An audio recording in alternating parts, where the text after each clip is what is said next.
رشتہ ہے نا اس میں. نبی پاک صلی اللہ علیہ وسلم نے حضرت عائشہ صدیقہ رضی اللہ تعالی عنہا سے کہا تھا کہ جب تم مجھ سے راضی ہوتی ہے تب بھی مجھے پتہ چل جاتا ہے، اور جب ذرا تیری توجہ اس طرف نہیں ہوتی تب بھی مجھے پتہ چل جاتا ہے. یا رسول اللہ کیسے؟ تو حضور فرمانے لگے جب تم مجھ سے راضی ہوتی ہے تو کہتی ہے مجھے رب محمد کی قسم ہو صلی اللہ علیہ، اور جب کسی بات میں تیری توجہ بٹی ہوتی ہے تو کہتی ہے مجھے رب ابراہیم کی قسم ہو. تو حضرت عائشہ صدیقہ مسکرا پڑی، کہنے لگی یا رسول اللہ اللہ نے آپ کو بڑا علم عطا فرمایا ہے، وہ تو سارا پتہ چل جاتا ہے. تو بیوی پتہ کر لیتی ہے، اسے خبر ہوتی ہے. ایسے بھی یہ لباس ہے مرد کا، مرد اس کا لباس ہے، دونوں ہی جانتے ہیں کمزوریاں بھی خوبیاں بھی. تو وہ جب اس دفعہ تاجر آیا نا تو ایک دفعہ ملک شام سے نکاح کے بعد تو بیوی محسوس کرنے لگی کہ بدلے بدلے سے میری سرکار نظر آتے ہیں، نہ تو کپڑے دھلنے والے ہیں نہ اس طرح اس کی طبیعت ہے، کوئی معاملہ ہے. لیکن فرما بردار بیوی تھی تو ڈائریکٹ شوہر سے سوال نہیں کیا، ایک جاسوس کے ذمہ لگایا کہ ملک شام جا کے پتہ تو کر ماجرا کیا ہے. وہ گیا. اس دفعہ جب یہ ملک شام گیا نا چند مہینوں کے بعد دوبارہ تو وہ پیچھے گیا کہ کہنے لگا کہ میں کچھ بتا نہیں سکتا، تکلیف والی بات ہے، لیکن مسئلہ یہ ہے کہ تیرے خاوند نے وہاں نکاح کیا ہوگا، ایک گھر بھی لیا ہوا ہے، ایک بیوی بھی ہے. اس نے کہا چلو آتے ہیں تو بات کرتی ہوں. لیکن اب کہ جب یہ آیا نا واپس ملک شام سے تو بڑا شدید بیمار ہو کے آیا، شدید بیمار. خاتون کہتی ہے مجھے پوچھنے کا موقع ہی نہ ملا، وہ بیمار ہی اتنا تھا، میں نے مناسب ہی نہ سمجھا، تیمارداری کرتی رہی، تندرست ہوگا تو بات کروں گی. اللہ نے موقع نہ دیا، وہ تاجر انتقال کر گیا. ادھر دیکھیں جی میری طرف، وہ انتقال کر گیا. اب عدت گزری تو اس بیوی نے، بغداد والی نے، اس نے اس کا کل مال، چونکہ اور کوئی تھا ہی نہیں، یہی بیوی تھی اور بڑا مالدار تھا، اس نے کل مال جمع کیا اور پھر اس کو آدھے حصے میں بانٹا. عدت گزرتے اس نے 2 سواریوں کا بندوبست کیا، اس جاسوس کو ساتھ لیا اور اس بی بی کے پاس پہنچی جو ملک شام رہتی تھی. اللہ کرے آپ کو سمجھ آئے. اور بھائی یہ کردار مسلمانوں کا ہے. ہم آج کل پتہ کیا سمجھتے، کہتے ہو وہ تو بڑے لوگ تھے. وہ بڑے لوگ نہیں تھے، وہ مسلمان لوگ تھے.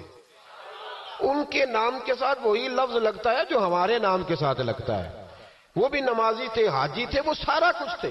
بس ہم نے نہ کہہ دیا دلی دور است، ایسی کوئی بات نہیں. آج بھی ہو اگر ابراہیم کا ایمان پیدا، آگ کر سکتی ہے انداز گلستاں پیدا، اور تو فضائے بدر پیدا کر، فرشتے تیری نصرت کو اتر سکتے ہیں گردوں سے کتار اندر کتار. اب بھی اس نے سارا کچھ رکھا، جاسوس کو ساتھ لیا اور شام، ملک شام پہنچ گئی. اس خاتون کو تلاش کیا اور تلاش کر کے کہنے لگی زمانہ نہیں جانتا کہ تو بھی وارث ہے مال کی، پر میں تو جانتی ہوں نا، میں تو جانتی ہوں نا. اور یہاں تو میاں لوگ 2 مرلے کے لیے جعلی کاغذات بنوا لیتے ہیں، قرآن اٹھا لیتے ہیں. خاتون ہو کے، شیخ حسن کہتے ہیں عورت ہو کے جا کے کہنے لگی کہ یہ چونکہ تیرا مال ہے تو میں آدھا لے کے آئی ہوں، آدھی وارث تو ہے اور آدھی وارث تو رکھ اپنا مال. اس خاتون نے آگے بڑھ کے اپنی سوکن کو گلے سے لگایا اور کہنے لگی بی بی اگر تو اللہ سے ڈرتی ہے تو میں بھی اسی رب کی بارگاہ میں سجدہ کرتی ہوں، میں بھی اسی مالک سے ڈرتی ہوں، میں بھی اسی کریم کی ماننے والی. کا کیا مطلب؟ کہنے لگی میرا شوہر اب کہ جب آیا تھا نا ملک شام تو بیمار ہو کے آیا تھا اور بغداد کے طبیبوں نے اسے بتایا تھا کہ اب تو بچے گا نہیں. تو وہ جب واپس جا رہا تھا تو مجھے کچھ پیسے بھی دے گیا تھا، یہ مکان بھی میرے نام کر گیا تھا اور مجھے طلاق بھی دے گیا تھا اور کہہ گیا تھا مرضی کا نکاح کر لے. وہ چونکہ مجھے فارغ کر گیا تھا، اب اس مال میں سے میرا کوئی حصہ نہیں، یہ سارا ہی تیرا ہے. اب میرا اس میں سے کوئی حصہ نہیں، تو رکھ لے، سارا ہی تیرا. شیخ حسن رحمت اللہ علیہ فرمایا کرتے کہ میں مولوی اور مفتی ہو کے، میں پیر اور صوفی ہو کے ان 2 بیویوں سے میں نے بڑا سیکھا ہے. لہذا جب بھی دعا کرتا ہوں پہلے ان 2 عورتوں کے لیے دعا کرتا ہوں، پہلے ان کے لیے. جن لوگوں کے دلوں میں خوف خدا ہوتا ہے وہ سجے ہوئے ہوتے ہیں، وہ سنورے ہوئے ہوتے ہیں، وہ دیانتدار ہوتے ہیں، وہ اپنے چھوٹے چھوٹے سے مکان پر بڑے خوشحال ہوتے ہیں. ان کی نظریں اگر کبھی جاتی ہیں تو خدا کی رحمت پر، کسی کی جیبوں پر ان کی نظریں کبھی نہیں جاتی.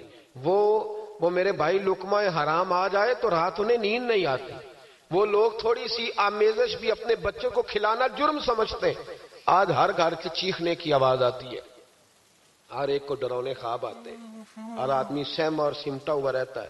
ایک صاحب مجھ سے کہنے لگے پیر صاحب میرے گھر کے کونے سے چیخنے کی آواز آتی ہے، بڑے پیروں کو دکھایا ہے فرق نہیں پڑتا، آپ بھی چلیے۔ تو میں نے کہا یار میں تو عامل شامل نہیں ہوں، نہ لمبا چوڑا طویل دھاگا مجھے تو نہیں آتا، ہاں حدیث مبارکہ میں جو وظائف بتائے گئے ہیں تمہیں بتا دیتا ہوں، اس کو پڑھ لو۔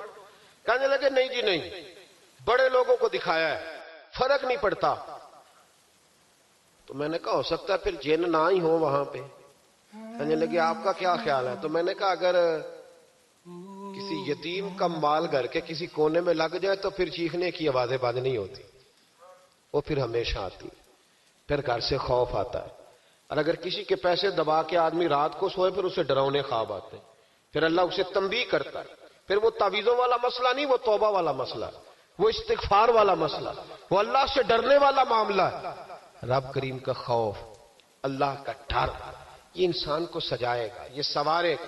ہم مسلمان ہیں، ہر دوسرا لفظ ہمارا یہ ہوتا ہے کہ ہمارا رب ہمیں دیکھ رہا ہے، ہر دوسرا لفظ یہ ہوتا ہے کہ مر جانا ہے، وقت آنے والا ہے، ہر دوسرا جملہ یہ ہوتا ہے کہ قیامت میں اللہ حساب کتاب کرے گا۔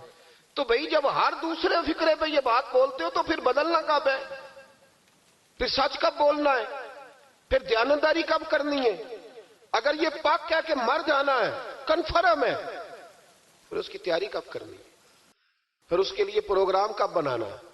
جس آدمی نے ایک ہفتہ بعد عمرے پہ جانا ہے وہ ٹکٹ آج کرائے گا یا ابھی کرائے گا؟ شام کو جانا ہو تو ہفتہ پہلے کرائے گا نا۔ تو یہ کس طرح کا جانے والا ہے جو کہتا ہے اس وقت تیاری کروں گا جب پکا پتہ چل جائے گا کہ شام کو مر جانا ہے؟ اللہ کا خوف ہمیں سجائے گا، ہمیں سنوارے گا۔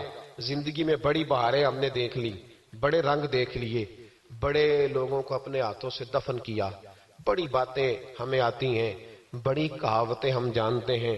کسی کو 30 سال ہو گیا علماء کی تقریریں سنتے، کسی کو 40 سال بیت گئے خطاب سنتے، کسی کو 15 سال ہو گئے بات سنتے۔ تو بدلنا کب ہے؟ اب اس بات پہ عمل کب کرنا ہے؟ کیا تقریریں سننا ایک رسم کا نام ہے؟ کیا یہ محافل اس لیے سجائی جاتی ہیں کہ ذرا پوسٹر شائع ہو جائے، مولانا کی فوٹو آ جائے؟ کیا اس لیے یہ سارے کام کیے جاتے؟ تبدیلی کب آئے گی؟ کب ہم اپنے ذہن کو بدلیں گے؟ کب ہم تیار ہوں گے کہ بس بھئی اب ختم دنیا کی دوڑ سے باہر، اب مسجد میں کب آئیں؟ کس وقت وہ وقت آئے گا جب جمعے والے دن لوگ پرچیاں ڈالیں گے کہ آج مسجد کی صفائی میں نے کری، آج مسجد میں جھاڑو؟ وہ وقت کب آئے گا جب نبی پاک صلی اللہ علیہ وسلم نے کہا تھا کہ تمہیں پہلی رکعت، ادھر دیکھو میری طرف، کیا معاذ اللہ تعالی ہم ان باتوں کا بھی اس کان سے سن کے ساری زندگی دوسرے کان سے نکالتے رہیں گے؟ کیا رسول پاک علیہ السلام سے ہمارا اس طرح کا رشتہ ہے کہ بات سنی اور ٹال دی؟ کیا اسی طرح زندگی گزاریں گے؟ وہ وقت کب آئے گا جب نبی پاک علیہ السلام نے فرمایا تھا کہ اگر تمہیں پہلی صف کے ثواب کا پتہ چلے تو تم قرآن اندازی کرو؟ کب قرآن اندازی ہوگی؟ کب؟ یا موٹر سائیکل کی قرآن اندازی میں تو 50,000 کا مجمع ہو جاتا ہے۔